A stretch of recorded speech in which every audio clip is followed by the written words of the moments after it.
உலகத்தில் பூவெல்லாம் உன் போல அழகில்ல, நானும் உன் அம்மாவும் பண்ணாத தவமில்ல.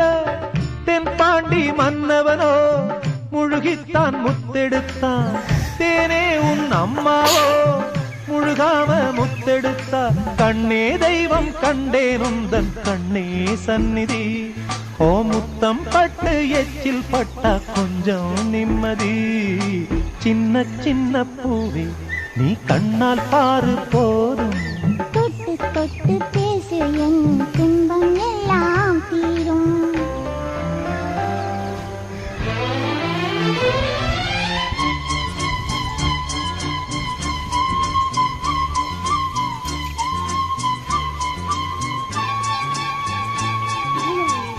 பல்லுகளுக்கு வாயில கொடுவா உரிக்க கிடக்கு கருமம். மயில்